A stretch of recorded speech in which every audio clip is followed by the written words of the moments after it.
Good time zone, everyone. Welcome. We have a new contender in our format options here on Magic the Gathering Arena. It's Ravnica Allegiance. RNA is back as the ranked draft format for the next couple of weeks. Then it goes to M19, which I got to tell you, I'm not looking forward to.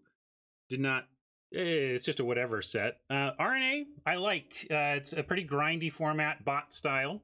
The bots tend to underrate green and red, but that's, even though I'm saying that, I still think the place to be here is Esper. I find you can where I end up leaning is towards Orzhov control, Orzhov mid-range, and Esper control.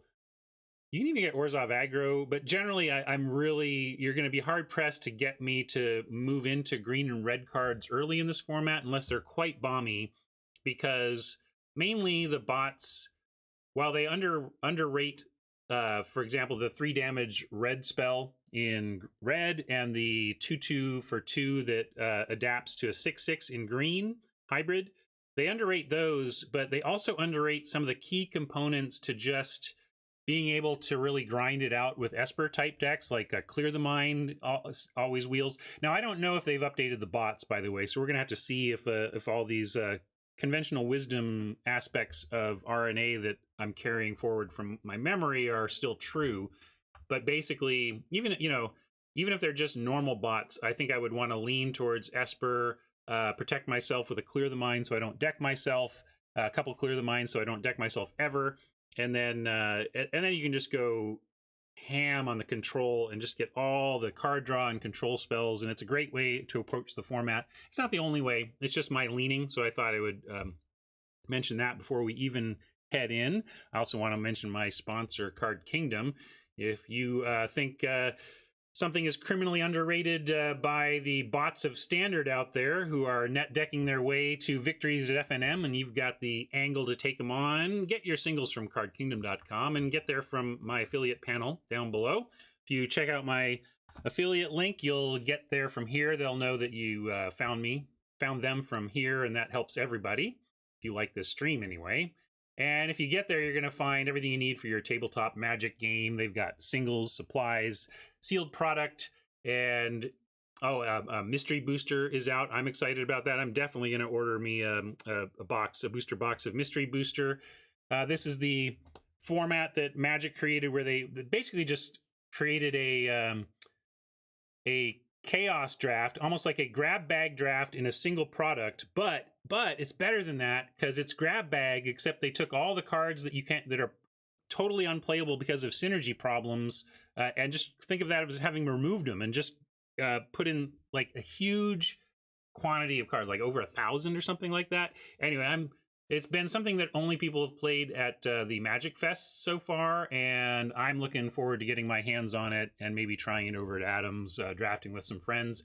Seems like a really cool format, and you're going to be able to get that at Card Kingdom too, of course, so check them out for that. Thank you so much for your sponsorship, Card Kingdom. I also wanted to talk to you today about someone who is not a sponsor of mine, but I wanted to show them that maybe they could be. And I wanted to tell you about my source for coffee in the world, sweetmarias.com. You hear me talk about coffee a lot on the stream. I'm always drinking it. I always got my morning mug here. This is coffee I roast myself, and it's so easy and so incredibly delicious. And if you have any interest in roasting your own coffee, you can check out sweetmarias.com. They've got great bundles to get you started on roasting. You can even just get some green beans and roast them on your stovetop. You don't need any equipment. You could just buy a bag of green beans to give it a try. But there's all sorts of levels to the roasting you can do.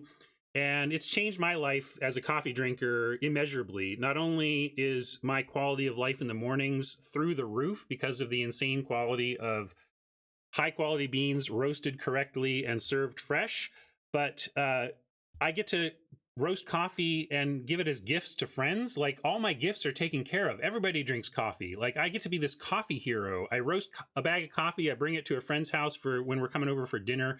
And I just look like the most awesome guy in the world. So anyway, I love Sweet Maria's for all they've done for my coffee game. And if you want to up yours, check out sweetmarias.com. All right, let's hit it. I'm going to paste it in too.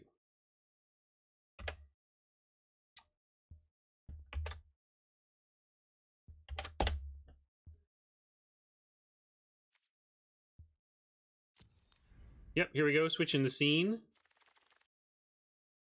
And so what I'm going to do is share that clip with Sweet Maria's and see, because I just put in a big order with them. You know, the apocalypse might be coming, so I got to get my coffee. All right, this is interesting. We've got a rare in the color pair that I said is you know, very interesting, which is which is very good, sorry, Orzhov, but this is not a great Orzhov card, so actually we're not going to take it. This would be gems. We could take we have four of these. We 4x'd RNA, so from a collection building standpoint or a gem grinding standpoint, you could take the rare on that. You know me, I often recommend pack one especially, but here's exactly the card I want to kick off, heading towards what I was talking about. This is a poster child for the endless control grind that the Esper colors can provide. So I'm going to still following print runs. Yeah, we're going to check it out. Let's see it. We're going to see if print runs are a thing. In these older sets on Arena, they only offered one print run for uncommons. So if an uncommon was missing from a pack, you could tell what it was simply by what was left around it. So we're going to see if that's still in effect. But what you want to do with Dovin's Acuity is then pick up cards like Summary Judgment, like Arrester's Admonition. Dovin's Acuity decks can be almost no creatures. They can nearly be creatureless if they're built a specific way, because you just, again, use graveyard looping to never deck yourself and just have such endless quantities of removal that you're cycling back into your deck that your opponent can never win until they deck. So that's a legit way to approach this format. And I'm going to try and prove it to you with the first pick Acuity and see if we can't make that work. But I'm not going to marry it. We'll see what's open here.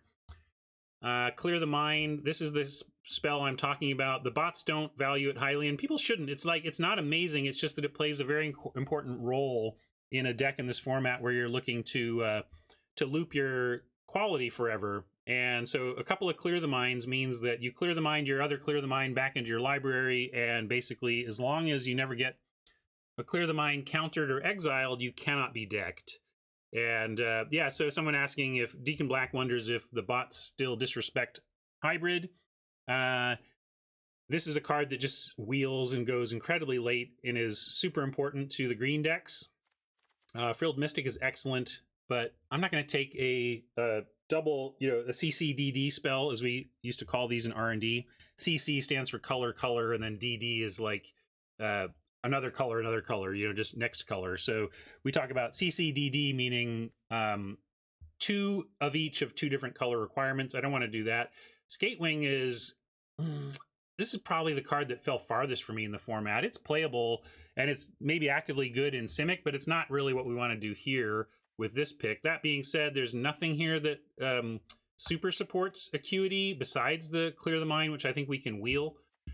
So we could take a hedge on one of these other ones, or we can take like a Senate Courier. This kind of wheels too. Another way you can go with blue-white in the format is the High Alert deck. There's an uncommon build around that you deal damage equal to toughness, and that's really great. Turns a Senate Courier into effectively a 4/4 flyer for 3.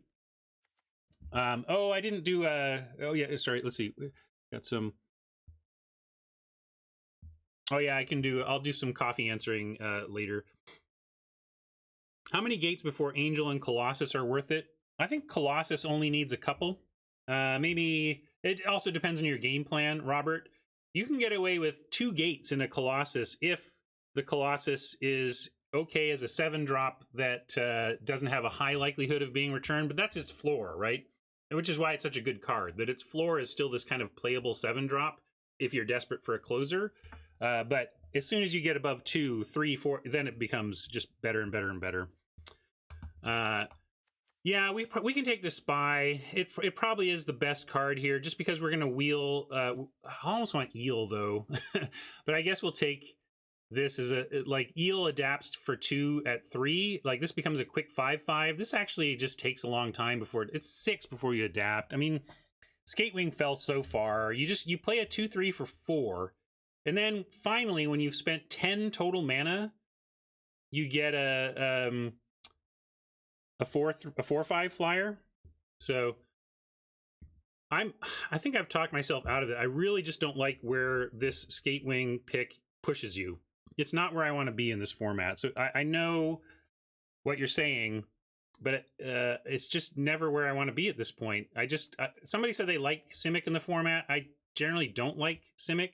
But yeah, I think we'll wheel the Courier. So I think we leave the Courier in the clear to wheel. And then we either take Watchdog, which does protect the creatures that you do have, or just an Eel, which is a boring but solid, or we take the hybrid. I'm being chaotic here. What I'm doing here is resisting Simic. I mean, this is a very Simic pack, and I don't like to be in Simic. Funky says they've had a lot of success with Simic. Well, let me ask you this, Funky. Since I feel myself resisting the pull to Simic, do you think that you would take Skatewing or Frilled Mystic? If we are hedging, because this might wheel, I acknowledge to you that hybrid might wheel. So, okay, fine. I'll take a Simic card. Should it be Frilled Mystic, Skatewing, or Eel?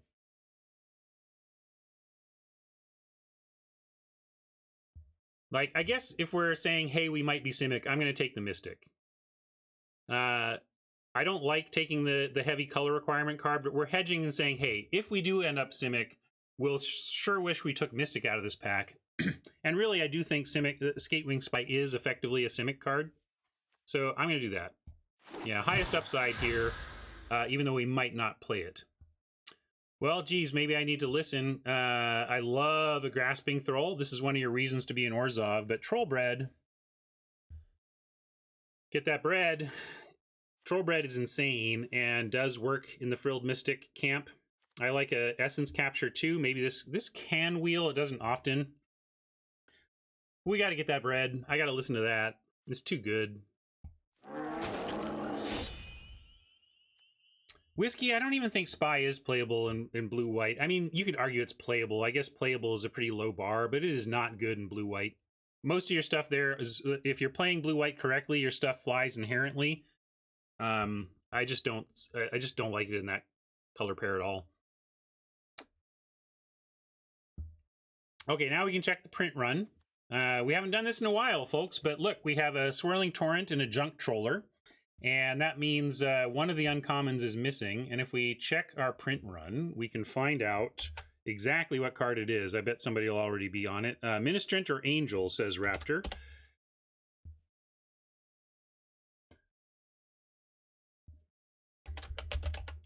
And Ministrant of Obligation is an Orzhov gold card, right? Or am I not thinking? I don't remember the card names.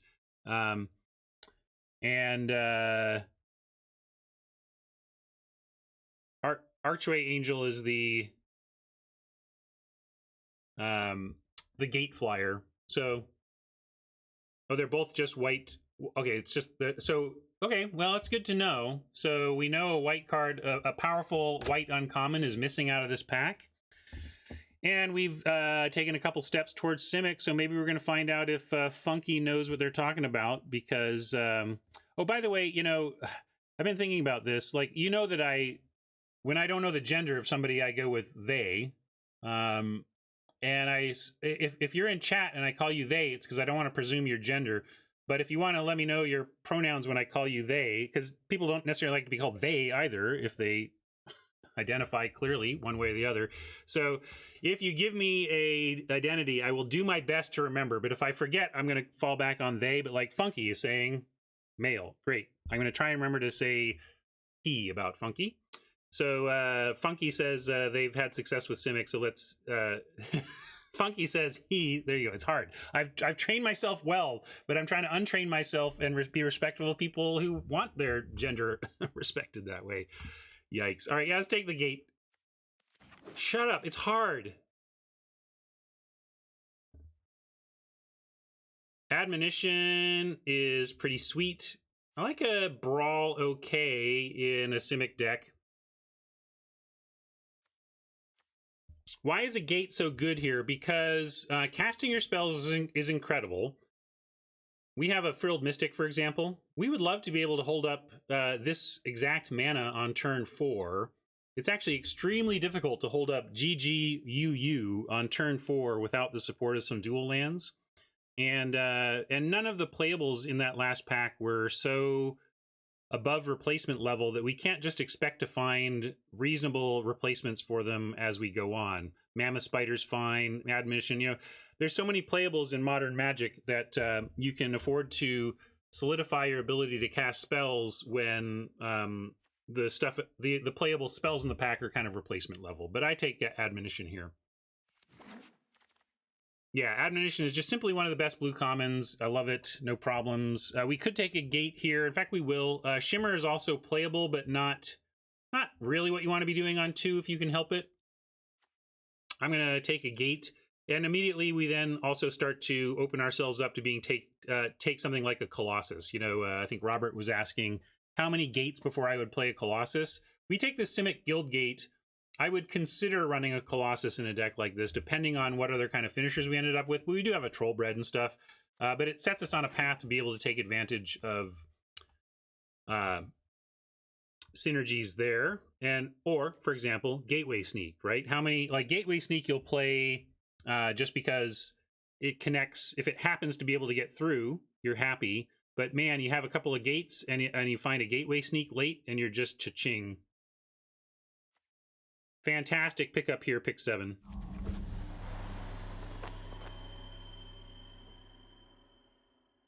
I don't like Growth Spiral all that much. It's a constructed powerhouse. Here in Limited, it's just filler. It's just kind of a 2-mana cycler. Sometimes you get a relevant land acceleration, but often it's simply just replaces itself. That being said, it is something to do on 2. You know, if you have it on, we don't even have a 2-drop yet, and if it was the only thing we had on 2, it would actually be good. And these are just so whatever. All the other playables in Simic are so at or below replacement that I care not whether we end up with one of these right now. So I'm going to take the playable 2. Wow, we are in the right place. We got an Admonition coming back around, a Brawl that we could even take, but Admonition is just straight up better. I would rather just keep bouncing them, get our Gateway Sneak through, draw a card, draw another card. Tempoing them out when you're making things like Trollbred is a plan. And here we have an interesting question. I like a Humongulous in the abstract if we're a little bit more defensive. One of the ways to use a Humongulous is blue-white High Alert. High Alert is that card that does damage equal to toughness. So if you have a High Alert, this becomes a 5/5 hexproof effectively in combat for 5, which is great. And excuse me, often in that type of deck, you are looking to survive rushes until your late game can take over. So in a control blue-white High Alert deck, I think the Humongulous is actually good, actively good. One of the things it does well, boy, you make a 5-drop stabilization play. You know, you drop that Trollbred Guardian after they've been beating you down pretty heavily, and now you have a nice big blocker. It's really nerve-wracking because then they untap and just kill it, you know? It's really nice knowing that if you play Humongulous on 5 as a defensive deck, it is going to stick around to block. You know, they're not going to be able to kill it out from under you for the most part. That being said, let's get back to this pick. We'll take a clear. It's not a card you necessarily... This is another... Again, this is a controlling... Don't lose to milling. We don't actually want to play this, but if we had to, you could do worse. But this deck doesn't want to play this. Gift or generic 4-drop. I'm actually going to take the gift, I think. Where are we at on 4s? Well, we don't have any other 4s. Yeah, I'll take the beast. These are, you hope to do better than this, but like Mammoth Spider is great. This is fantastic pickup for this place in the draft. Stony Strength is about as good as that trick we passed anyway.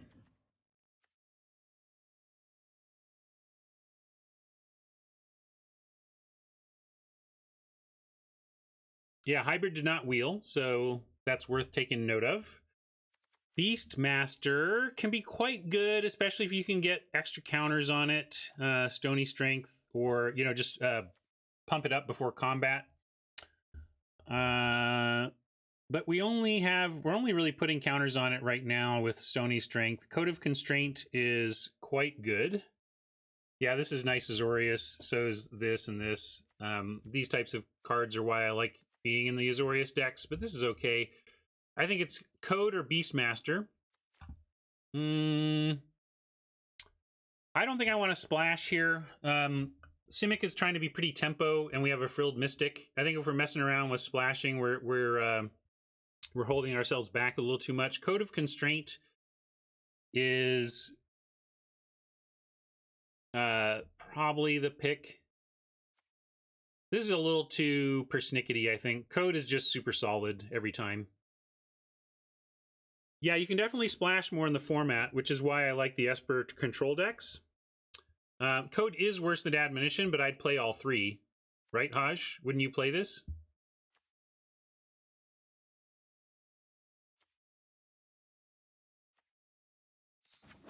I'm taking it. I'll run them all. Here's another Mystic for us, but there is an Incubation Druid. I guess we take the Druid over Mystic number 2. Playable gems and good. This is just actively good.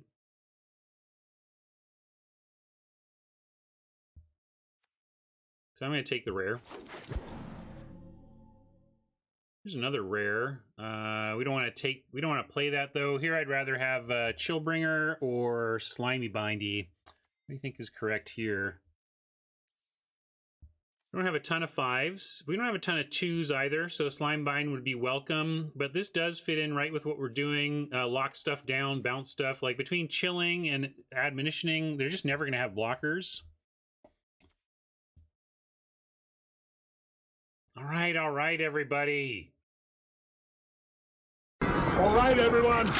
Chill.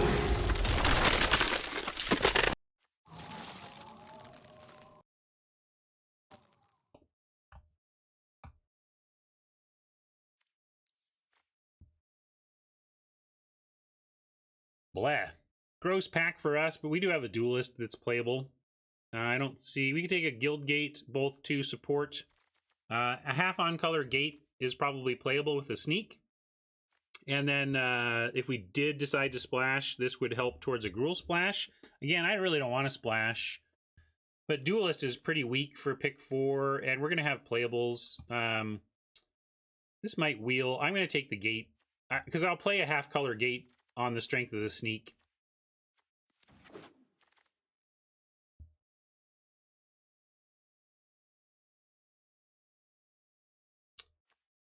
Paramunculus, also a spell that has come down for me. I saw this and my eyes bugged out. I thought it was just going to be one of the premier commons in the format. As it is, it's been fine. It's been good, right? But I just thought it was going to be like fist pumpy good, but it's just good. We'll take it though. Getting a little stacked at 3, right? Yeah, we're icicling at 3. We need to figure out what we're doing at 2, ideally. Sphinx's Insight goes perfect with the now behind us Acuity pick that we started with. We are never playing this though. I say we gotta take some non-3s, and of course all we get are 3s. Yeah, we need some hybrids. Where are the hybrids that are supposed to be so undervalued by bots? Funky is right. In this case though, I really don't think we're splashing white at this point, but I guess if we did, we would play an Insight. I'm gonna take the Insight and board it, put it in the board as a just in case. These late jugglers are a little sad. We'll take another Clear the Mind and for the board as well. We take Vault Progress, but maybe we need to play the clear, so I'll take it. Here's something we can at least cast on 2. This is not what I want to be doing on 2 in this deck. As Funky pointed out, we want to be, we really want to be playing hybrids on 2. But yeah, maybe they updated the bots. I would think so. Why not? It should be, although Skewer's still here, so maybe not. Well, we still can. I haven't making the pick yet. You still want you? I'm never playing that Locket, Haj. I don't know how you. I think you. Maybe you like Locket as splash tool better than I, but I really don't. I really despise, in fact, playing Lockets as a splash enabler because it's so hard to crack them. But Skewer could be. We could take here as a hedge towards this possible splash. But now I'm going to take the Shimmer. If we have to find two drops to play, we will. Which Sphinx? Yeah, I don't like eyes in this deck. Simic tends to want to spend its late game adapting stuff. That's where you sink your mana. So I don't like 6 mana draws because I'm using 6 mana to adapt stuff. Take a Homunculus we're not going to play. Skewer would have been fine, but again, I don't want to splash, and our 2s are basically non-existent. We are so low on 2s for late pack 2 that we just had to take something we could take out of pack 2. Yeah, this has been a very bad pack. I wasn't expecting the Mystic to wheel. Was it in this pack? When did we take the Druid? I think it was next pack they would have the Mystic, right? But I don't think it's going to wheel anyway. I was never expecting it to. We'll take a gift and hope to not play it. Slimebind, there you go. There's a little light at the end of the pack 2 tunnel. Okay. So, yeah, we didn't get the Mystic back. Wasn't expecting it. Maybe we're competing with a bot for Simic, which could be part of our problem. Sorry, I get a little stiff, a little old man stiff here. Neck is ugh. The mind stays 20-something. The body disagrees.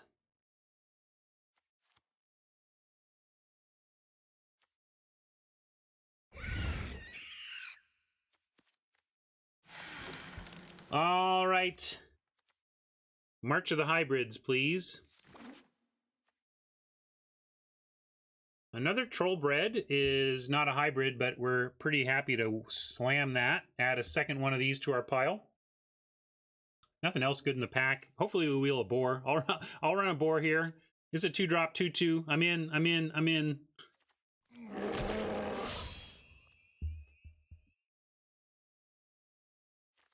I guess you take the Benthid. This card is for a mythic, pretty whatever, but we take it. Get 40 gems out of it as well. And like, what's the opportunity cost in Enraged Ceratok? This would be an upgrade to like one of these beasts that we hope to not play. Right, let's be optimistic and remove all these beasts. Yeah, I can't pass 40 gems and a solid playable. It's not amazing though. It's just solid. No, we haven't seen any quote bombs, but you don't really need them for this set. I mean, one thing I like about this set is that it's very common synergy driven. You can get there without bombs. Maybe we need a wall here, but maybe just growth spiral again. I don't love the growth spiral. This might be here at the end of it. We could take another clear the mine and try and wheel the spiral.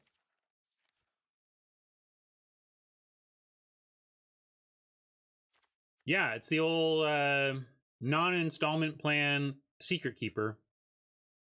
But this at uncommon on a non-installment plan was not busted, but this at common on the installment plan was pretty busted. Oh, Nantuko is reminding me that it's a pretty happy day. I won a bet, so he owes me 5 subs.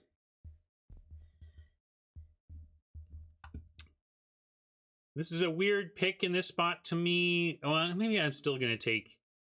Would we play 4? 2 codes, 2 arresters. We could go pretty creature light. Is binding good enough to take? No, I don't think we're going to splash at this point. And Beastmaster is a reasonable consideration. I guess we don't have anything going on, and we're not going to play... Let's get this sorted, too. We're definitely not doing that. I guess we're pretty empty at 4. That does make Beastmaster a reasonable pick here. And then maybe we wheel Code or Growth. Probably Growth. So let's take a Beastmaster and try and wheel this spiral.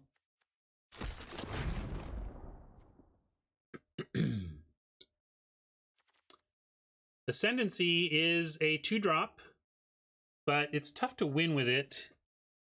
We could just take Applied Biomancy, which is a little bit more generally useful at 2. Ascendancy.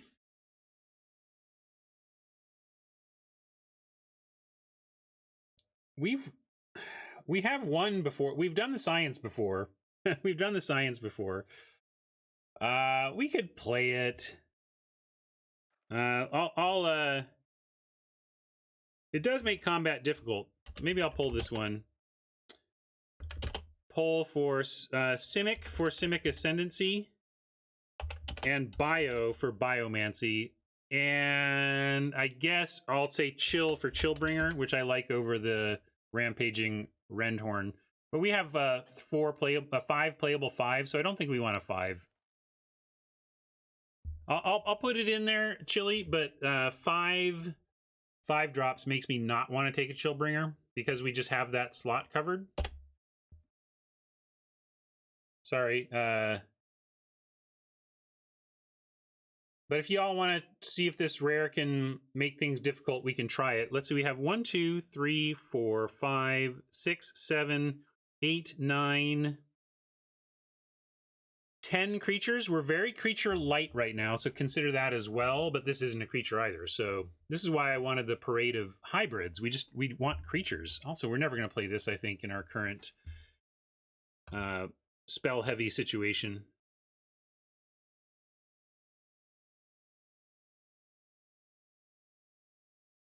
Okay. I'll take it. I think this is probably better for our win percentage, but this is a stream. We'll do it for science, which is code for lower EV for funsies.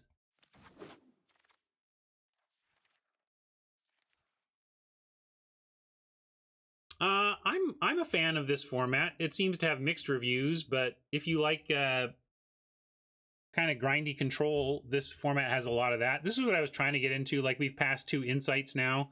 The deck I like the most has 2 Dovin's Acuities and 2 Sphinx's Insights and 2 Clear the Minds, right? Yeah, we could put the Lizrog out. This is but this is another weak 5. Like, gosh, this just isn't here's this uncommon, ostensibly in our color, it's our guild, but I just want a random 2-drop.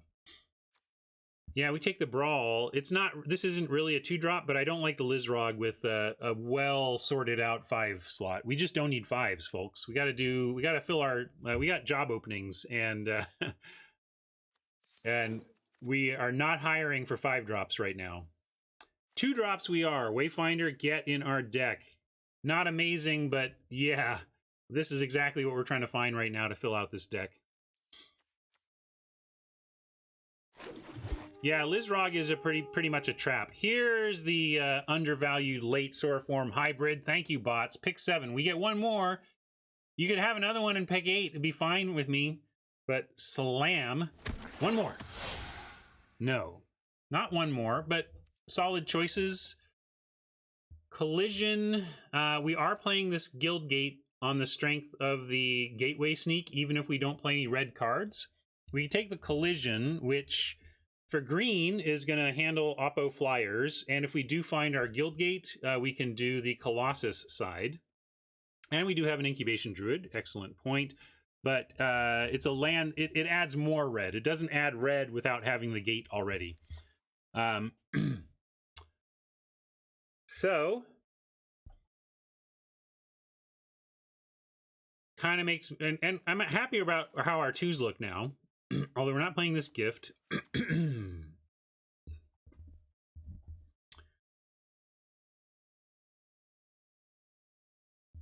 I think we're going to wheel another Growth Spiral. So how many of these do we want to play is one question.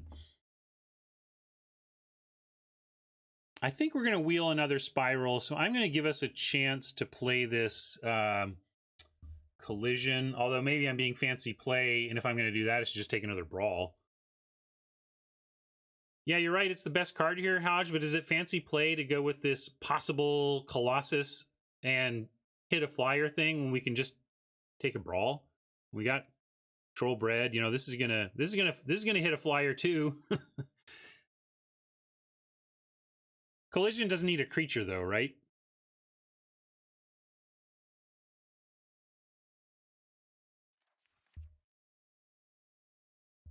So, trying not to over pull, but I think this is a super interesting one, so I'm going to do it. This is, we'll call this Collision versus Brawl.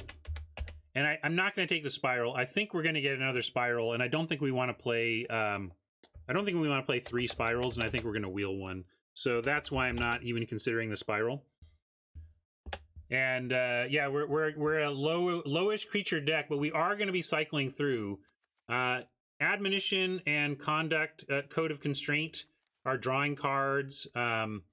So we're a little bit low on creatures, but we are going to be cycling through our deck a bit.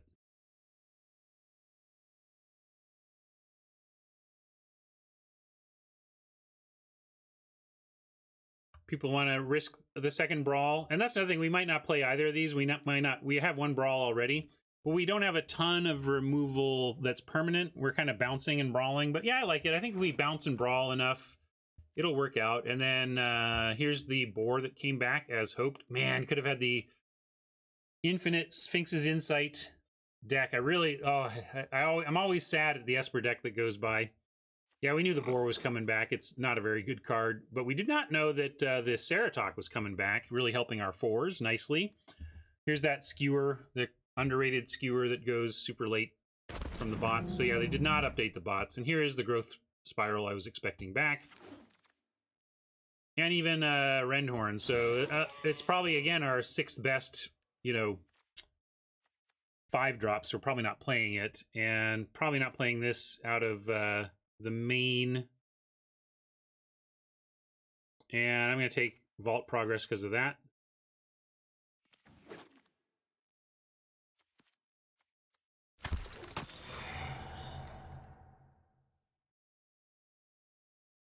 Growth Spiral is like 23rd.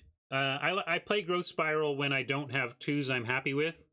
I want to be doing something on 2, and so Growth Spiral qualifies, but ideally we're casting 2-drop creatures on 2.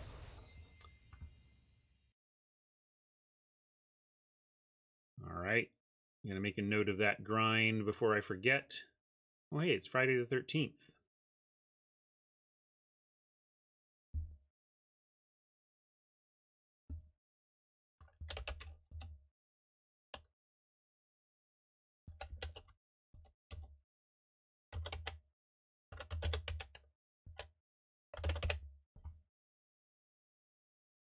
All right, spreadsheet up to date.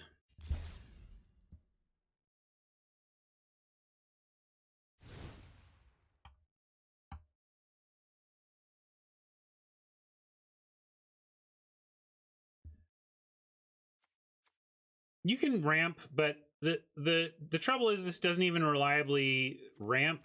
The myth of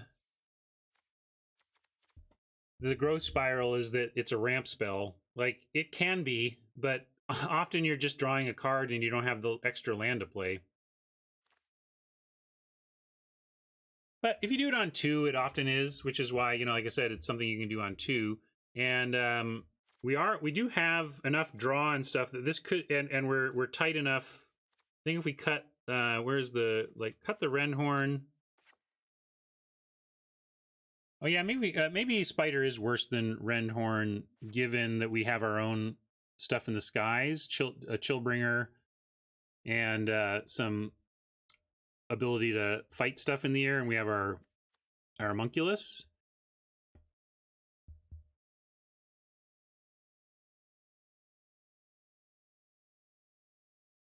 I'm going to go with 17, despite the card draw and stuff that we have, because we have a lot of mana sinks. We have 2 Troll Breads. We have, where is it? We have other, We have Paramunculus and Ascendancy. Obviously, if you can get to 6 mana, starts to be really problematic.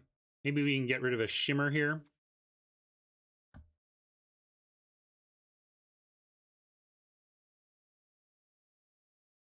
Yeah, it looks like it could be a 16 lander, but I don't think we want to do that. I think we want to ramp and have lots of mana for our mana sinks.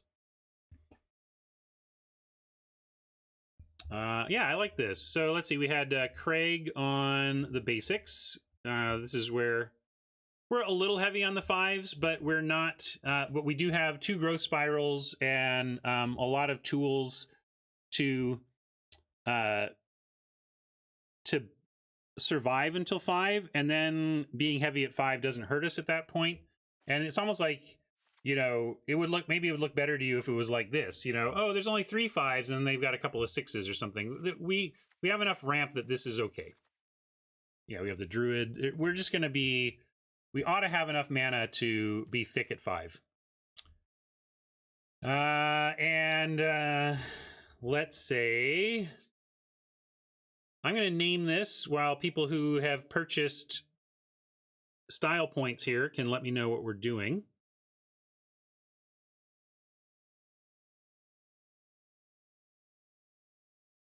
Adapt. I don't want to put adapt in because that just is too spoilery.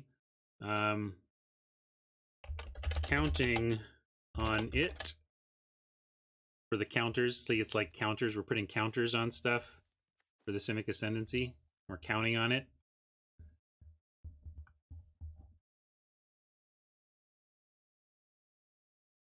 I think the basic split is correct. We do want, I mean, we're heavier green, so we could make an argument for a little more green, but we do want to be even for the Mystic. And we got all this bounce and stuff we want to really make sure we're doing on 3. So, it's true that much of our early game is green, but really we're talking about Boar, Wayfinder, Hybrid, and Druid, because we're not going to be playing Slimebind Brawls on 2, and Spiral needs blue anyway. So yeah, I'm going to leave it even, and then the Guild Gate is the tiebreaker with a little extra green, right? So I think this is correct. And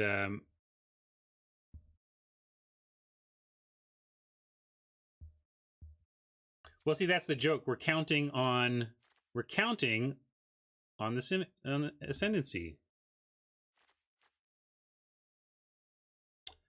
I haven't talked to Marshall about any co-hosting needs. He usually just reaches out when there's a week that he needs filled. All right, I'm gonna copy the deck and I need to get lands. What, Craig? Didn't you pick lands? Did I miss it? Where's Craig? And I am looking into better tools for me to track this channel spend stuff. We'll get it better, right? It hasn't risen to the top of my to-do list yet. In fact, I'm just gonna keep playing. Craig, you let me know what you want the basics to be, and I will switch them after this game. Yeah, I think the Gateway Sneak is good enough to justify the half-color gate. It's not amazing, but Gateway Sneak is so good, and we'll be happy if we draw that now. This is interesting. So we have this gate that we can play on turn 1, but that's one of our free unblockable sneak plays. However, if we don't draw a forest, we can't play Spiral on 2. And I want to play Spiral on 2, so we're gonna keep and play the gate.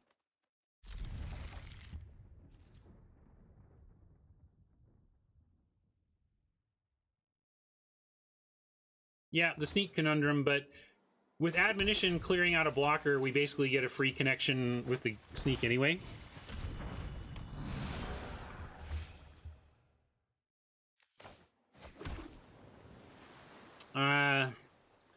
There's a chance they go Island and have Quench in hand, but frankly, if they want to quench our Growth Spiral, that would be fine with me, because then we get our sneak and Admonition and stuff through.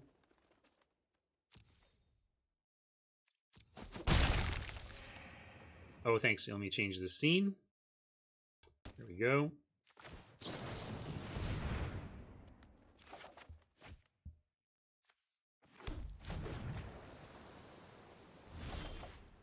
Well, this is interesting, because now we can Growth Spiral main to drop a 5th land and play our sneak.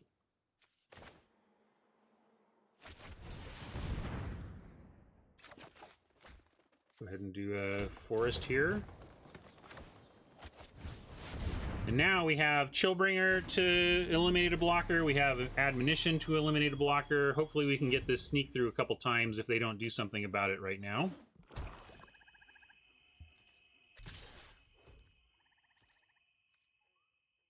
Hey, Rudis. I liked our draft. I didn't hear. Maybe I'll do a rare poll. Or, I mean, a par poll. Rare poll is a Wizards of the Coast term. Internal feedback mechanism. All right, if we played this event 1,000,000 times, what would our average win count be? All right, this is perfect. We get to Admonition, the Grudian, draw a card, draw another card, and then drop Aramunculus. I'm not letting you pick 7, Mama. 6 is plenty. You didn't even pick 6. Protest non-6.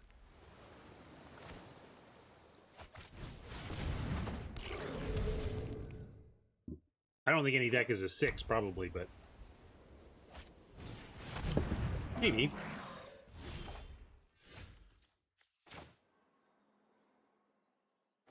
So 1, 2, 3, 4, 5, 6, 7. I could Trollbred, but I like Chili Bee and lock down the Grudian and make them. Oh no, actually, I like. That's not true. I take it back. I'm gonna go ahead and Trollbred here because if we Chili Bee next turn, we lock down the Grudian and we get Trollbred action through. I think that's better because this Grudian is gonna threaten these trolls. So I'm going to go for an Aramunculus attack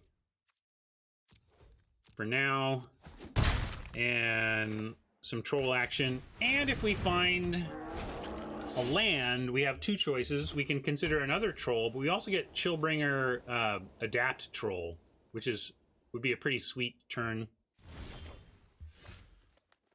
Yeah, I think we're going to do that over. And we could go Trollbred, adapt this troll, and then go bonkers next turn. I think I like that. If I liked this line now, and we can do Trollbred, adapt existing troll, I think that makes sense. We might like there's I can't remember what discard there is. I guess there's the drill bit. I don't want to. Lose our action in hand.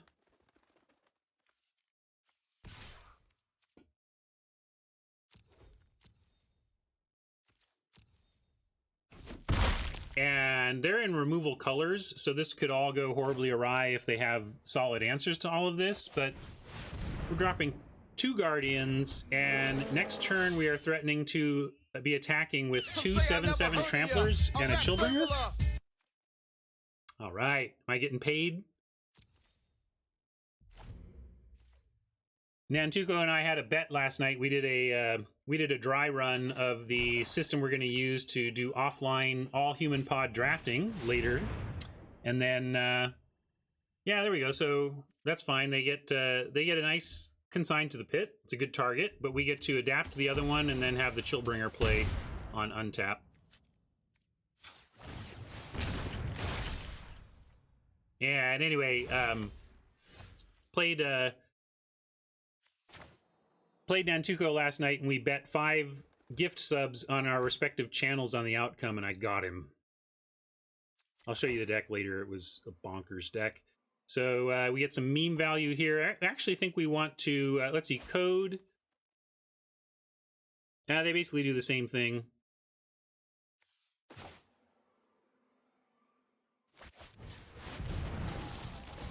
We'll do this, and we'll give you some memeage. All right, everyone, chill.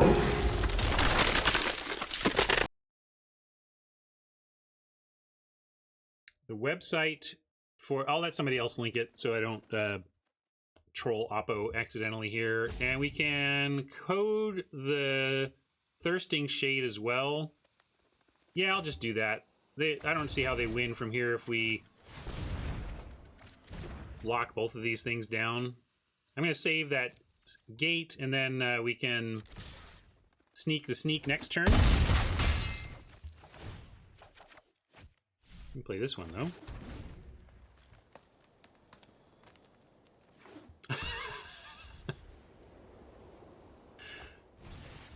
I'm laughing at T-Wanigan's, is that how you want to pronounce Wanigan? Wanigan seems like, anyway, that's hilarious. A huge conference call with constant beeping does not sound ideal.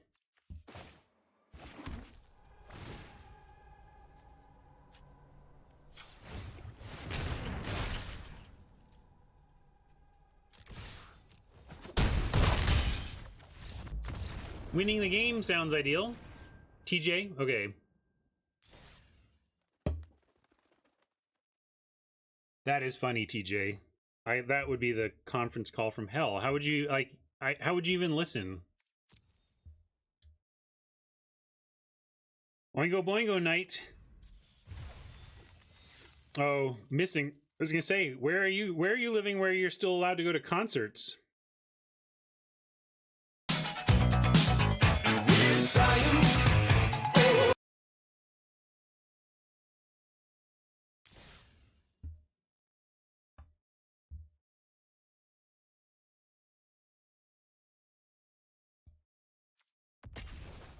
Yes, certainly that feature should have been turned off, but given that it wasn't, I don't know how you make it through. Oh wait, and did Craig tell me, is Craig here? I never heard what Craig wanted from Basics.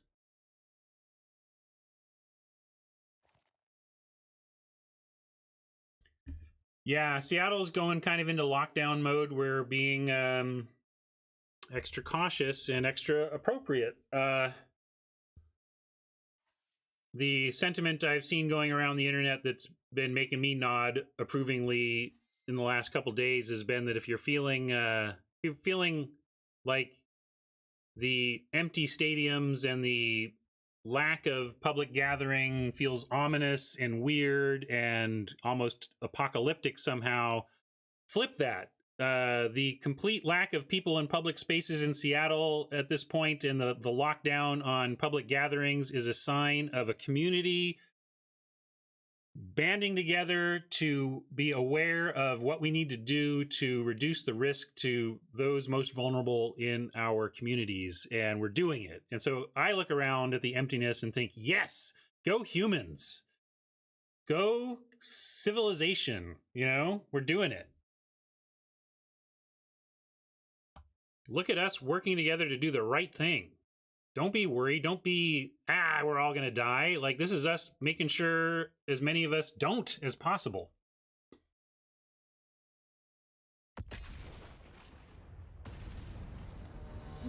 And I don't even think this is an overreaction. I think this is just the steps you need to take to save lives, and a lot of lives. Like, if everybody gets this, you know, if 20% of the world gets a disease that kills 1 to 2% of the people that get it, that is a massive global tragedy that we're trying to prevent here and mitigate. So it's not an overreaction. This is real.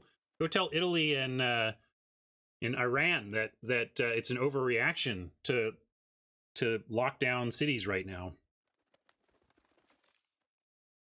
We'll keep this. We're not really starting until 4 here, but I don't want to throw this back. We'll hopefully draw some stuff, draw some action.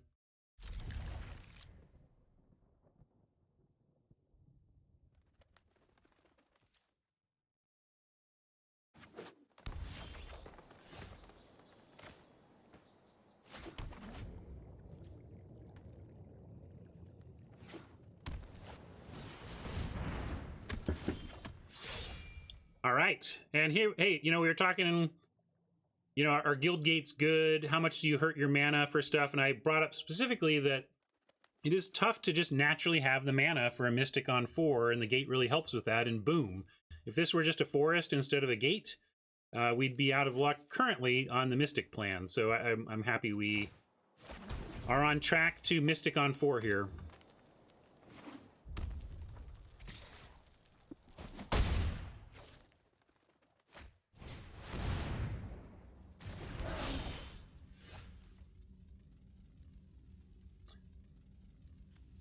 Wow, Oppo with the really fast start, and that makes me happy to have the admonition. I'm wondering, let's see, can it be countered?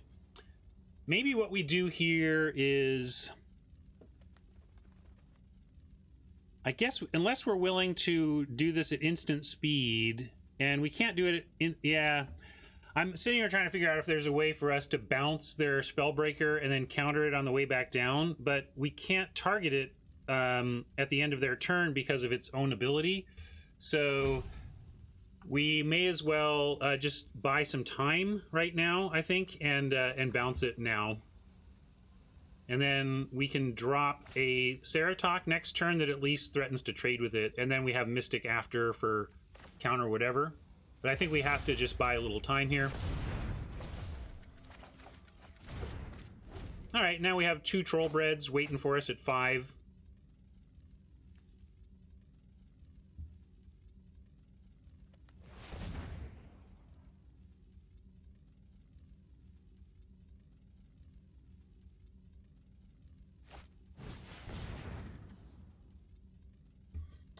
It's going to be a rough time for this human civilization, though, across the globe. A lot of people are not working, can't work. Our health systems are going to be taxed. It's going to be a real test for humanity coming up here, and I hope we pass, and we got to be there for each other, and it's going to be tough. It's going to be tough.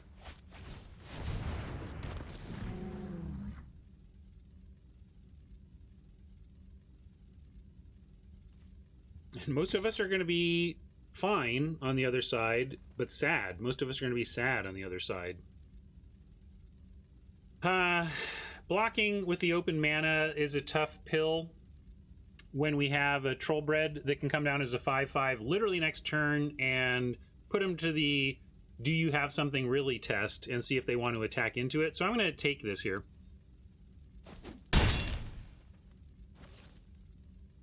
Yeah, don't worry. The bailouts for the billionaires are happening already in response to the crisis.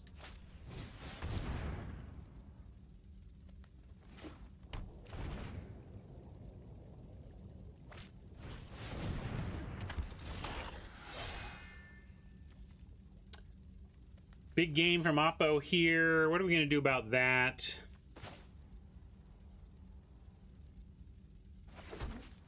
I think the majority of Americans do not have money in the stock market, actually.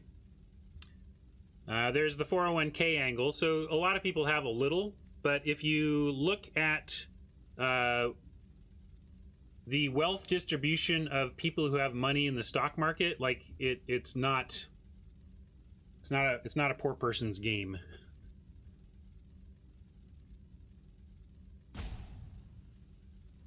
Yeah, Guardian, and then at least we get to see... I'm not going to block any hybrids, and if we do block, we'll block... Well, maybe I'll leave them both back, because here's the thing, if they play a land, they can't send in all of this stuff and threaten to save it all. So I'm going to keep it all back right now. I think having a 4/4 to threaten as well makes a difference. Or am I being too... No, yeah, we're up against it too much. Also, they might have removal or something. 55%, so right around half. But again, if you were to take the take all the money that's in the stock market and then map it to how wealthy the money, how wealthy the people that money is attached to are, it would not be a representative sample of America.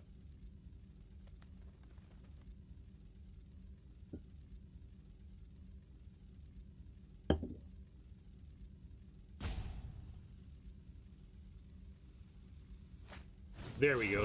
I didn't know the numbers, but that sounds about right.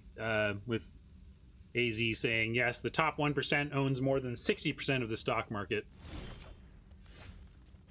All right, great. Our ploy worked. They are not attacking here.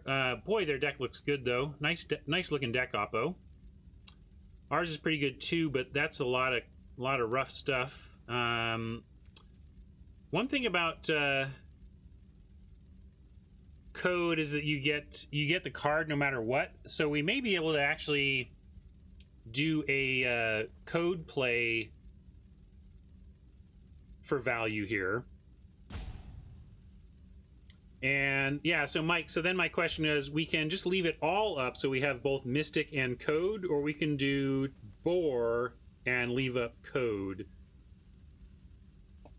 So that's those are the two choices, and Mike's usually right, so I'm just gonna blindly follow Mike to the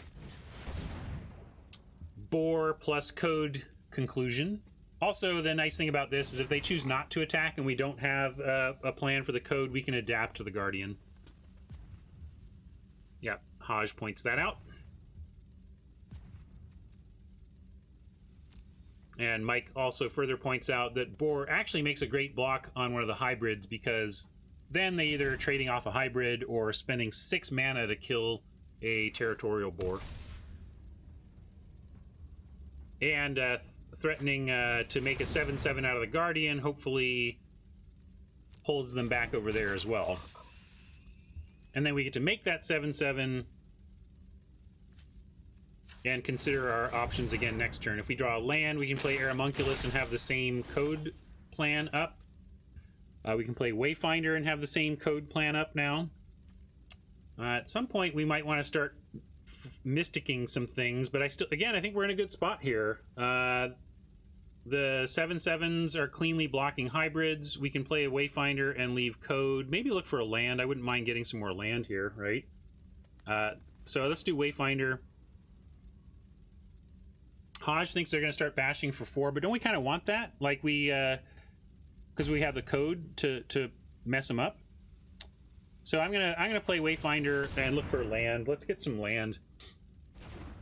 Oh, flying with Creeper, sure, that's a fair point. I was not looking at that. We get to lock down the Creeper for a little bit anyway. Ooh, we could go Incubation Druid instead of land, but Incubation Druid takes some time. What do you think? Is Druid worth the delay in action because of its eventual power? Or do we just want to get Forest so that we have 6 mana at the ready? I know it goes on, so it's next turn. Like next turn, what do we want? Do we want the 6 mana at the ready next turn, or an incubation turn to play? Mike wants 6 mana ready. We don't have time. All right. I'll be a grown-up. We're not drawing that. This is not... we could play Code to draw it, right? Is that what people are thinking? But Code, I think, is legit going to win us combat, and I'd rather try and win a combat than draw a random card. We could play the Flyer as well. It does threaten... Certainly no attacks. So it's either hold up Code or, yeah, play the Flyer to threaten the Creeper. And we're at 12 with no flying blocking, given, I think it was Hodge that pointed out that I wasn't thinking about my Flyer. So, given that, yeah, okay, I'll play Aramunculus and threaten to block Creeper.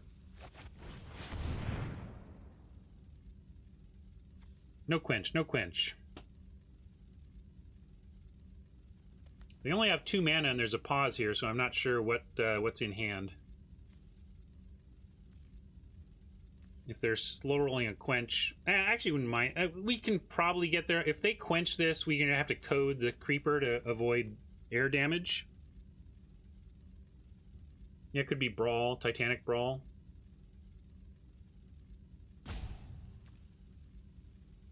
+3/+3 and Reach is a is it untap and Reach or just Reach? Can't remember. And there's put a +1/+1 counter on a creature. One of them is untapped. Like there's a put a +1/+1 counter on, and there's +3/+3 in reach, and one of those untaps. I can't remember which. So the +1/+1 counter must be that and untap, right?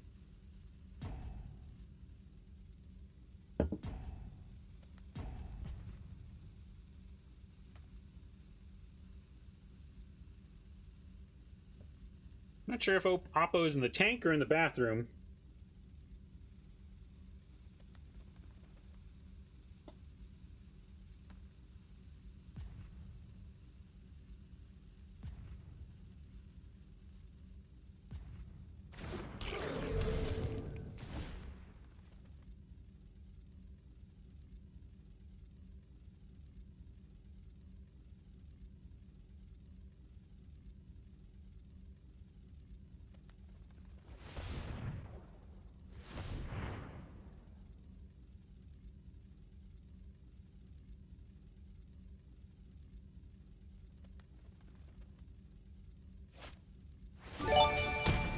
Aha! Thrash. Looks like they are going to try and go for a creeper win here. So we're going to have to use code to freeze it while we find a better answer. Found our land though, so we can code plus nothing. Now I wish this was a gate, really. It doesn't really matter, I guess. Maybe we'll find when we draw a card, we'll get something. But at some level, so how do we win given that they're clearly just saying, hey, we're going to go for the creeper win. Oh yeah, we're at 1-0. Good call. How do we not lose here?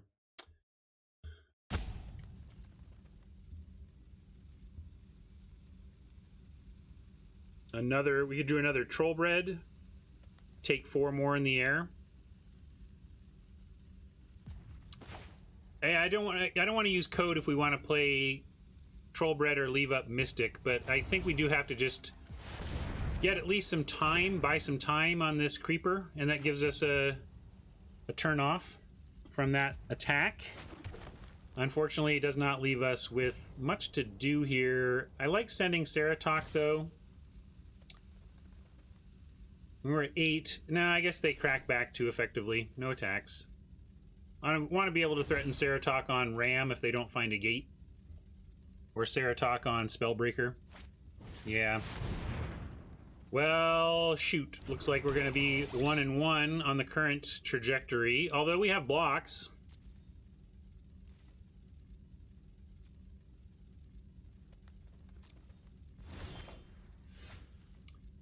Spiral. Don't think Spiral does too much for us, but maybe we need to do it to find something to do at all. Although if we play 3, 4, 5, 6, we 7 land it, we drop a Guardian and Spiral, which I think we have to do. So might as well Spiral first in case there's something else that we want to do instead of dropping the Trollbred.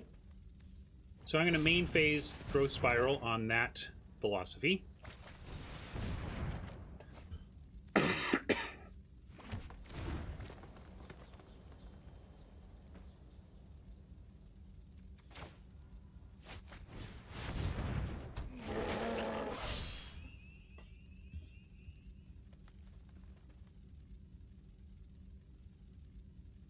I don't think it's. I feel not sick at all. I just have a dusty throat. But you never know. I could end up with coronavirus in the next handful of days. You know. I don't think the land helps or doesn't help too much. I guess Spider says don't, but I don't know why we wouldn't.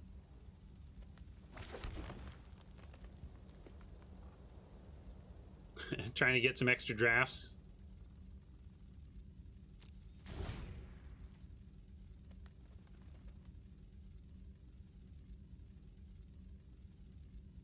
Well, consider the starting song of the day. I was dusty.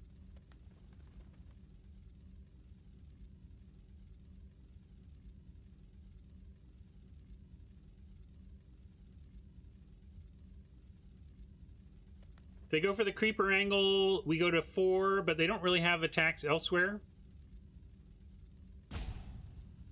or at least we have pretty good blocks. We get if they, let's say they're just to activate Creeper and swing out. We have Guardians double block the Colossus. We have the 2 powers on the hybrids, and we have the Ceratok on the Ram or the Spellbreaker.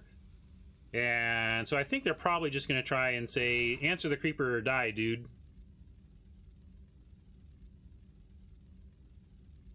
Oh yeah, we couldn't double block, or else we take 4 from the other one. So, well, we still had blocks though. At least we'd have to chump the Colossus. You're right, Mike.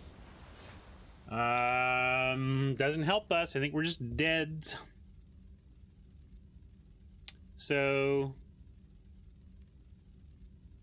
4, 5, 6, 7, 8, and 14 is over 20. So we attack and hope they misclick and don't block. Truly, our only possible win is Oppo failing to block here. Let's make them. Oh, they clicked correctly. All right.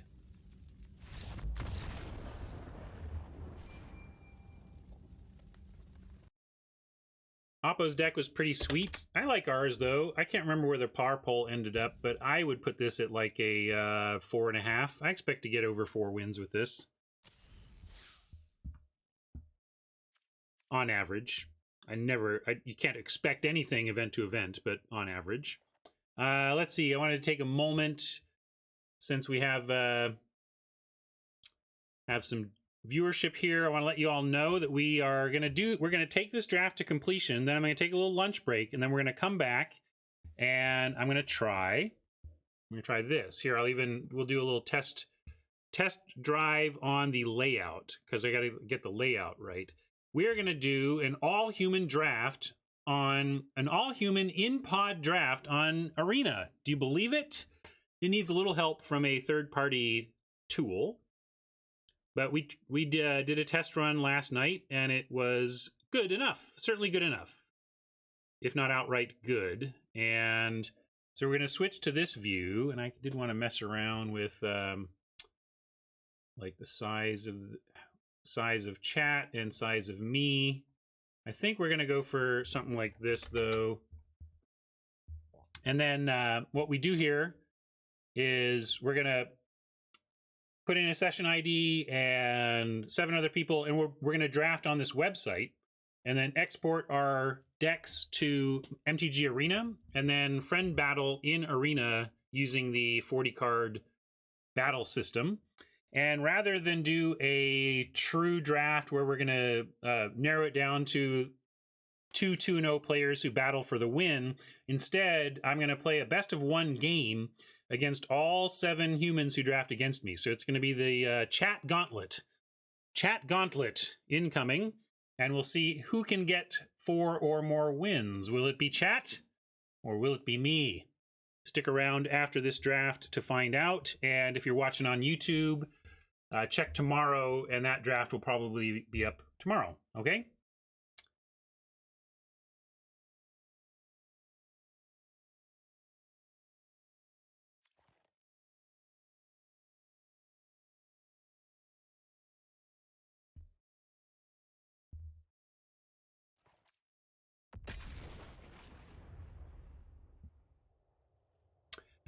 Yeah, Alucardio, that's why I'm having my mods set up the event. I mean, if somebody wants to cheat, I can't stop them. It's not for stakes. If somebody wants to beat me, so also it's risky.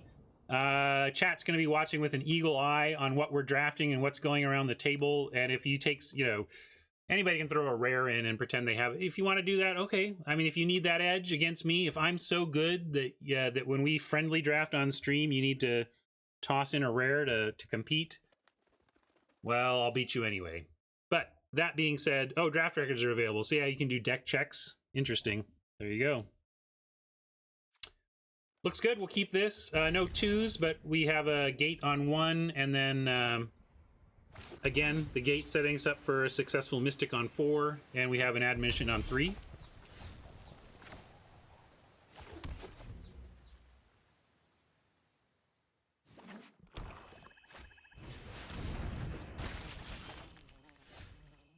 That's up to you, I guess. Oh, Hybrid, you're so late. Oh my goodness, you would have done the perfect draw last turn. As it is, how do we want to play this? I kind of like that there's potential for buying time to use all our mana. I'm going to get the hybrid down, though. We can start using arresters and codes to clear the way when we actually have attacks, rather than doing it just to kind of save an attack.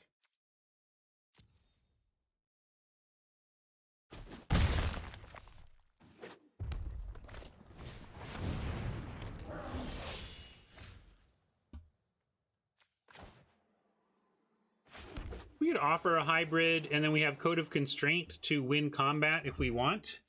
That means it's our play for the turn. But I wouldn't mind a 2-for-1 Code of Constraint for Roustabout. It takes us out of Frilled Mystic. Yeah, we could win combat on the block. But what I like about threatening it on the attack, Mike, is that maybe they take it, and that's fine. But then we have Frilled Mystic for whatever they follow with. Or we just play Ceratok. And we don't even need a trick on the block. So I'm going to send it in and do the trick now if they want to block. And then if not, let's just set up. Yeah, let's just go big. Make a big blocker. I like it, Aj.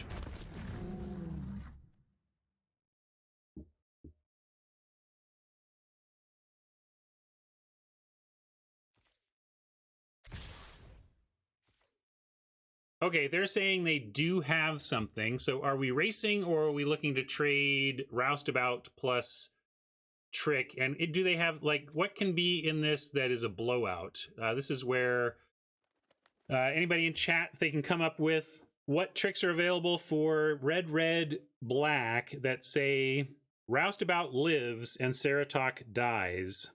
Blade Brand, that's a good one. Yeah, it could be Blade Brand. Do we want to accept a Blade Brand here?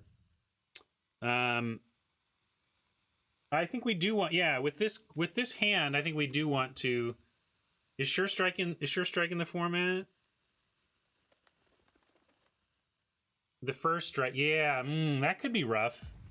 Storm Strike. Is it Storm Strike, do you think? I'm gonna call. I call. This might not work. They might have Storm Strike, but we call.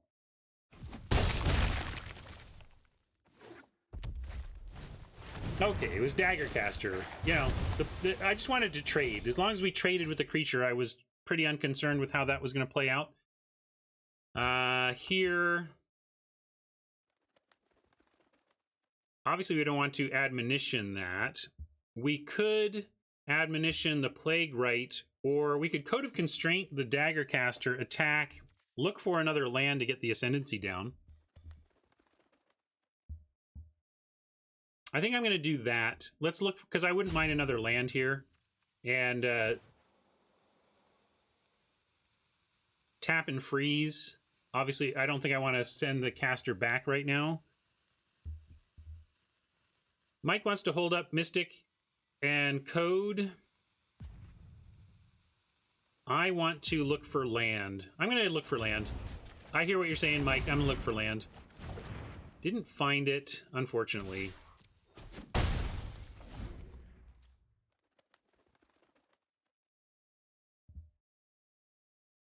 But we did get one deeper into our deck before finding it.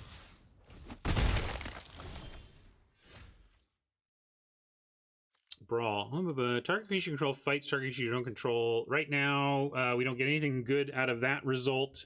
We do have Slimebind plus Brawl that could get a good result, but that's fancy play. There's no reason to do that. I think now we're on... Now we got to be on Hold Mystic. Maybe even block and trade with the caster. Block and trade with the hybrid.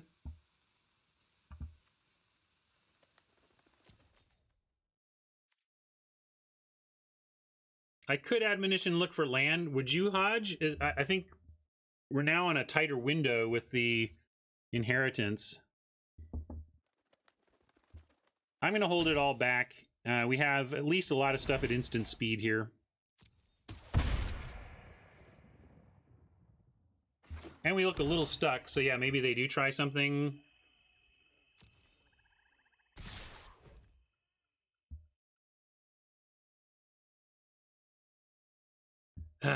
Sad.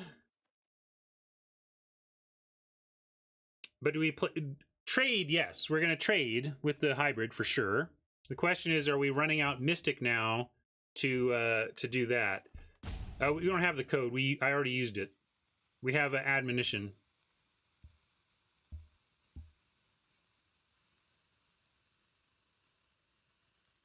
We can bind the caster, yes.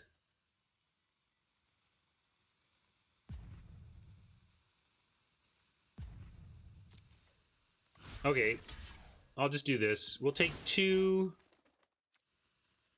and keep up Mystic.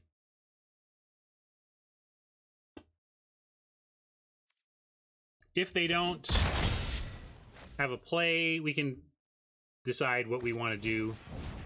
Ugh, really? Do we have to counter that?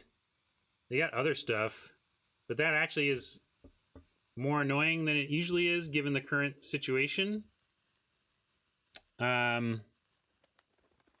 Yeah, we can send it back, I guess. Yeah, we'll let this happen. I think with 4 mana, I say, yeah, let's counter the second IGI.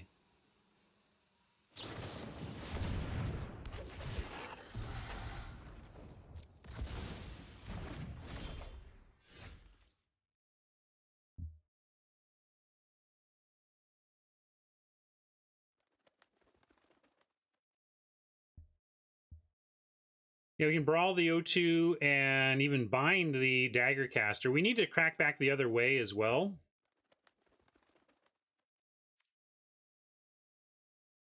So I think we brawl and bind here and to take no damage. We can offer him a block. We can't just sit here and not attack with IGI whittling us down and with them about to being at the point where they can do the sack. Yeah, we're only mostly dead. We're not dead, though. Your friend here is only mostly dead.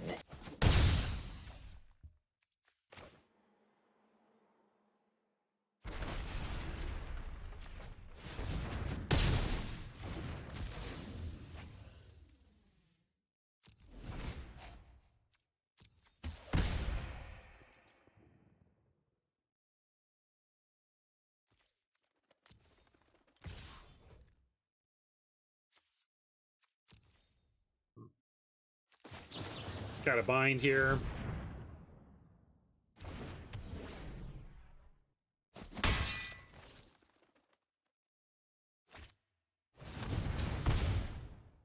Discard 2 cards. Ascendancy is going to be way too slow, and Bread is bigger than Benthid, and we're going to need to tempo to stay alive after they play another creature, so we'll keep tempo and biggest dude.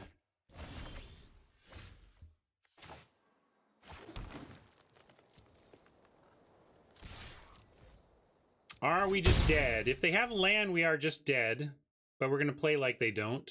So we can't beat a land, which is a sad thing not to be able to beat, but it's where we are.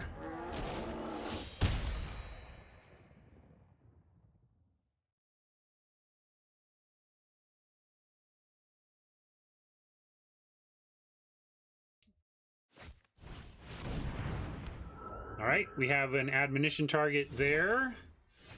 And we really need to fade another land or find something to then tap down the caster so they don't get the chump here.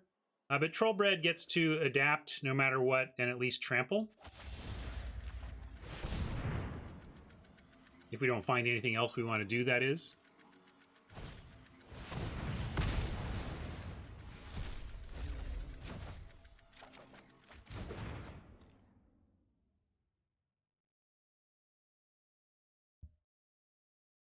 How did that? Oh, what did that do? Oh, wow! What a play! Great play, Oppo. Why not use addendum? I don't know what you're talking about, but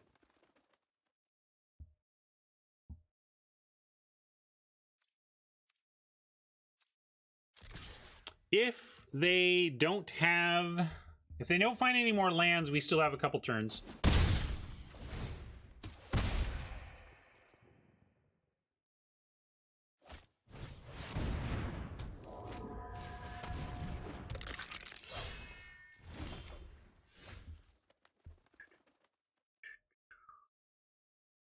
Well, trouble is now we can't attack. Hard to win this game if we can't attack, but I'm gonna continue to assume, hey, they're not gonna have lands, right? And then we're dead to a land in most spells, but we're still clicking, so Hodge says we're just straight up dead. We go to 2. We have blocks. Oh, Menace makes us... Yeah, Menace, right. Forgot about Menace. All right, well, not a great start here for us with a... What, we're 1-2? I like this deck. I don't love Simic in the format, but as far as Simic decks go, I like this one. So let's pull it back for a nice win streak. Swamp Lore's stuck at home with kids. 3 hours and you're losing your mind? Nice. That's a pretty good run. My mind would have been gone in like 45 minutes, so 3 hours is impressive, Swamp Lore.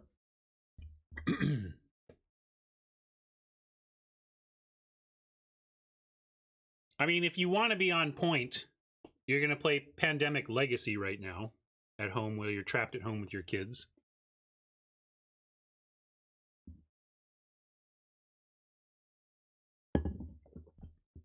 I'm actually, to be honest, not a huge Pandemic fan. I don't love co-op, but if you love co-op, people who love co-op love Pandemic.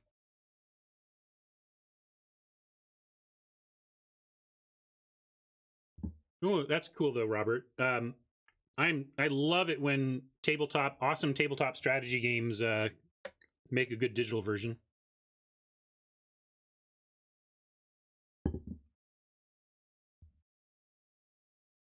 Yeah, they're totally good family games. A big, maybe if I had found better co-op games earlier in my kids' lives, they would be different gamers. But honestly, gaming with my kids when they were young was very difficult because, you know what 7-year-olds don't like to do? They do not like to lose. And you know what happens when you play games with your 7-year-old and your 9-year-old? One of them's got to lose. Yeah. It's like, so co-op games to game with your children is an excellent plan. Do I have a hard top? What do you mean? When is a hard stop for the? No hard stop. We can make one if people queuing for the draft need a hard stop. I would not play it out if to make the other thing happen, we would have to do that. So anyway, I'll keep playing and you let me know. Your friend here is only mostly dead. Mostly dead? We haven't even started yet. Sweet Maria's coffee right here. Every time I drink my coffee, I am thankful that I roast my own.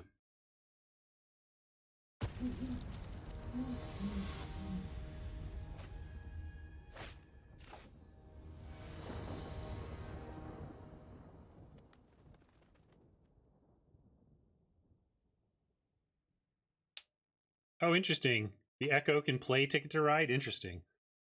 No blue yet, but hybrid on 2 and even a brawl probably to pick off something smaller makes me want to keep this. Find ourselves some blue. This hand looks great. We get to go hybrid into Sneak into Ceratok. Sweet, there it is. Oppo on Gutter Bones, so they're going aggro. That's a little concerning. Great aggro start from Oppo. And we've got our fun little card that has actually been pretty useless every time it's shown up so far. But we'll go hybrid and decide whether we're in a spot where we need to trade. And we do have Aramunculus coming after this. So, and the trouble with the Gutter Bones is that it comes back anyway.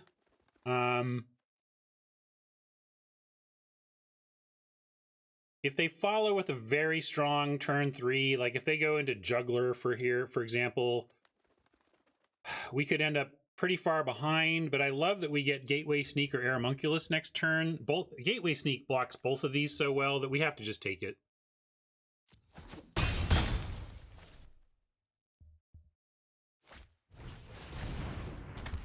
All right, well,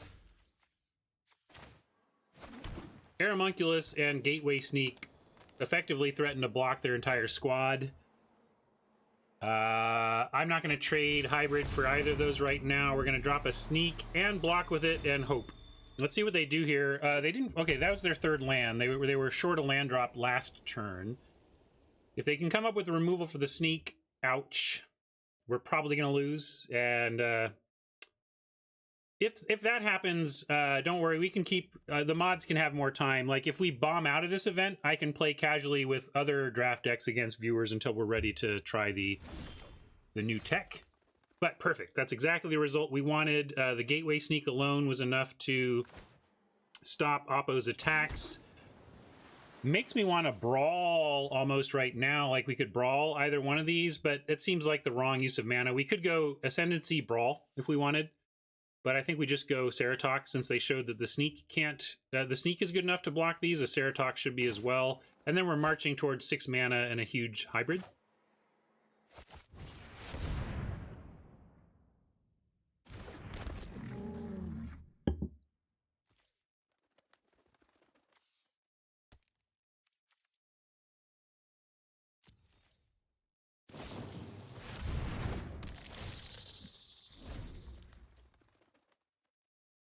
Oh, nice, Mike. That's funny. I play a lot of Lords of Waterdeep on digital. Still one of my favorite tabletop games to play. I think the reason I like it so much is that it's deceptively spiky. It is actually one of the more chess-like tabletop board games out there, and so I almost never lose when I play it. Maybe why I like it is that I never lose. Aramunculus Hold Up Brawl is interesting here, since they have this flyer now, and we seem to be stalled out. I'm going to go with Aramunculus Brawl.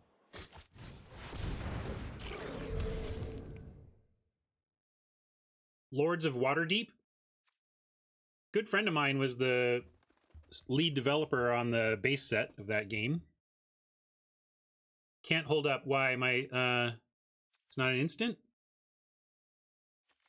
Something they do. Oh, Tide Taker. Thank you. Thank you. Thank you. Thank you. So given that we can't hold it up, let's just fight the flyer now, I think.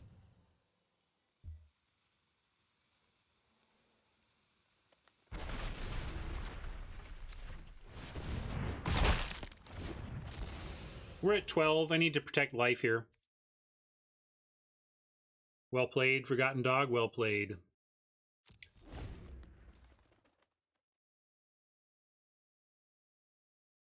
Kruzika, if your brother does not know about Lords of Waterdeep, here's the thing though. Lords of Waterdeep, the base game is good. It's good. I really like the Lords of Waterdeep base game.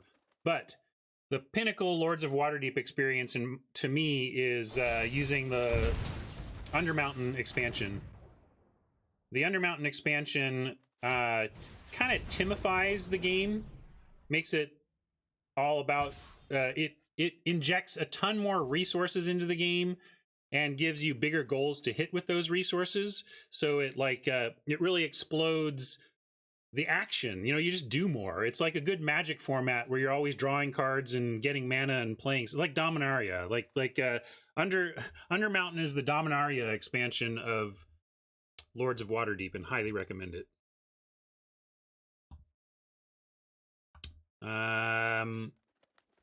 We're just gonna... I don't like going to 9, but it seems like their only attack, and we're about to drop good blocks, so we'll say no blocks again. Mike wants to block with the grounded 3/3, but man, turning this into a 3/4 stops their whole ground attack. We're gonna. I know we're going low against a pretty aggro deck style, and they could drop an IGI and really put the pressure on. But since we had the tools to stop this, Mike, I just didn't feel like trading. Also, this is, you know, and it's sitting here holding off the rest of the team too, along with Sneak. But we'll go Troll here. Yeah, I'll tell you that my friend Joe Huber, who was the lead designer of lead developer, sorry, not the lead designer, lead developer, in other words, the balancer, the person who finished the game design on Lords of Waterdeep, saw the work in progress at Wizards and was like, I want to be on that team. I think because my friend Joe was a big fan, or like recognized that there was something about Kalis and Agricola that was powerful, but was like, I think we can tweak what Kalis and Agricola are doing and come up with something even better. And Lords of Waterdeep is that effort. All right, Mike, I'm with you now. I was willing to go from 12 to 9, but I'm not going to go from 9 to 6 against Aggro Orzhov. We're going to accept this trade and drop a Rendhorn and hopefully get big with the hybrid. Wizard Lizard, are you listening? Are you there? Nantuko is looking to round up the participants for the draft that we're going to do with viewers after this one, so get on that. We can go Boar Ascendancy, and then they're not attacking anyway, so I actually like that. I'm gonna go Boar Ascendancy, and then next turn Rendhorn can make the Boar attackable. Mike wants the 5/5 blocker. I chose not to, Mike, since they stopped attack. They didn't attack with anything into the sneak, so it seems like they need something to be able to attack. And if they get rid of our sneak, we can fall back on just blocking with the Boar now.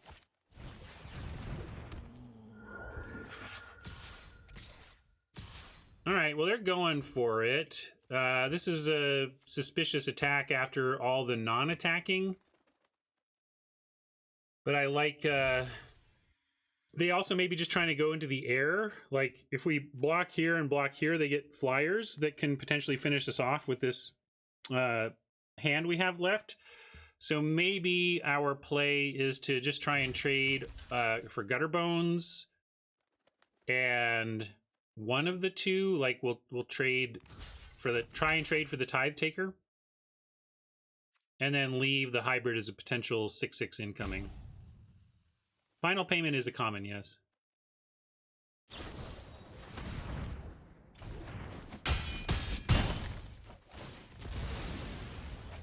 They had the Blade Brand to turn that into a trade, but that's pretty good. And now, a little awkward, because Mystic... I'm not counting on them doing anything pre-combat, and they're stuck on land. I'm just going to play the Rendhorn now and go shields down, but then we'll have Mystic after.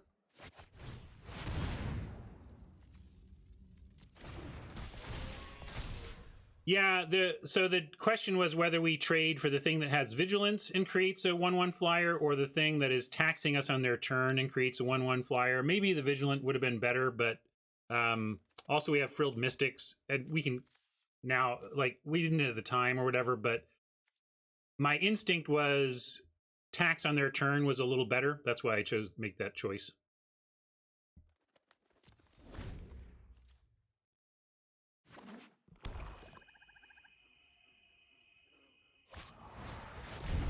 Yeah, Oppo is bottomless removal. You're seeing why Orzhov is so powerful, though, because it has bottomless removal. Black's very strong in the set for that. Looks like they're willing to sacrifice the ground 2 power to add to the air, and we have to block. Turning this 2 power into a 1/1 flyer that gets us for 2 over the next 2 turns is still the 2 damage that we would be getting if we just took this to try to avoid them getting a flyer. So we're gonna have to find some flying support, and maybe we want to bring the this deck hasn't been as resilient to flyers as I was figuring it would be. Actually, we're gonna, if we lose this, we're out of the event. But like, if I had time, if we win this, I think we should go and bring the Spider in. We seem to be failing to against flyers here, despite having some ability to fight them, and a couple of flyers of our own, right? Or one at least. Yeah, I think I want that Spider in over like even this Rendhorn.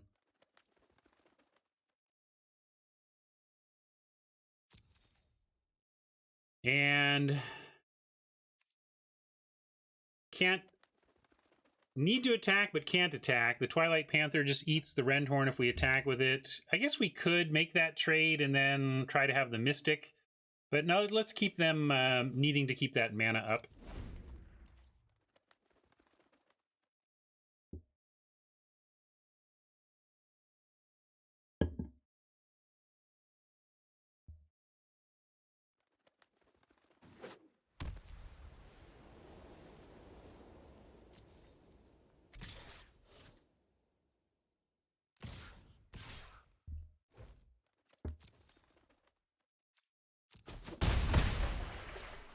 I mean, if nothing else, they'll get the gutter bones back, right? If they don't, something's really suspicious, because why wouldn't they? I guess if they want to keep Panther mana up, they wouldn't.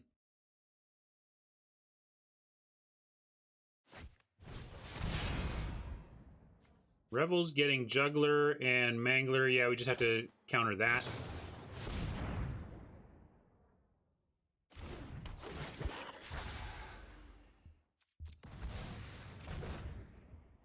Flyer, flyer, flyer, help. Well, if we'd done any of that, wouldn't we just die to the Panther? Like, do we really just want to send Renhorn into the Panther? Maybe the Panther wasn't there at the time, and I'm not remembering it right. Yeah, I wouldn't. Admonition for the win would have been sweet. As it is, no, but we're not dead yet either. We maybe have to send in the Mystic, though. Or maybe we send in both and drop a Beastmaster and put a counter on it, and then we do at least threaten lethal next turn.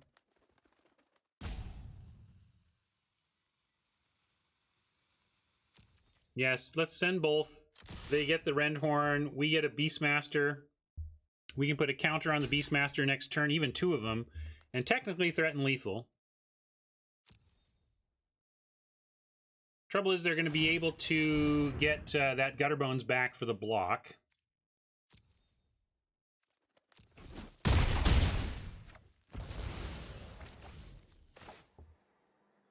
Oh, maybe I should have thought about Hasty Riot there. I was feeling like we needed a Beastmaster next turn, but maybe I missed a win potential there or something with the Riot. I don't know, but at least I should have thought about it, and I didn't even process what hasting the Beastmaster would have done that turn, so that's a mistake to not at least process it.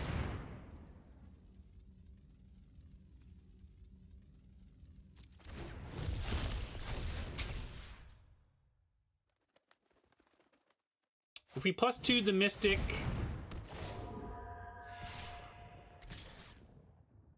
Yeah, would that have done it? Ooh, they got some life back there. That's too bad. Darn it. Just when I thought we might have had a chance. Wow, our deck has really failed us here. But maybe I failed us.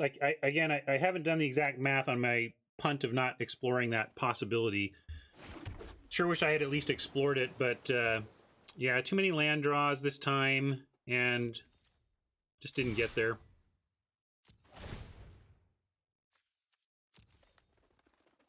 Shocking, they figured out to block the Mystic.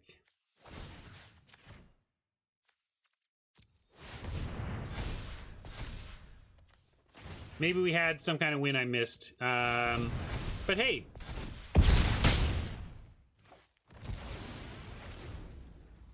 I liked this deck. I think we played it pretty well. We had some interesting choices here and there. Sometimes Magic just gives you some losses even though you played fine and had a fine deck. I think that's what happened. I'm not saying perfect play, perfect deck, but fine play, fine deck. Just didn't get there. Not going to sweat it.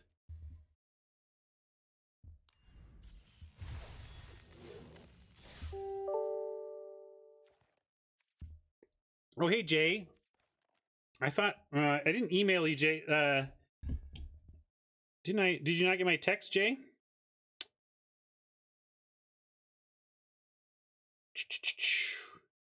Sorry, I tried to communicate. Maybe I should communicate via email and text, Jay. But I sent you a text. I wanted to push back on Constructed today, and I'll talk about that in a sec. First, I want to say goodbye to YouTube, though. Well, that is if our team is ready.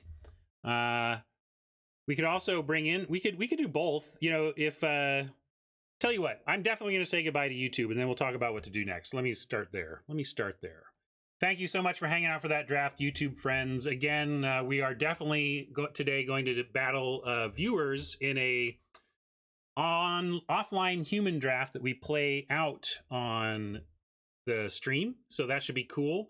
Look for that as my next content tomorrow on YouTube. Okay? Bye, YouTube.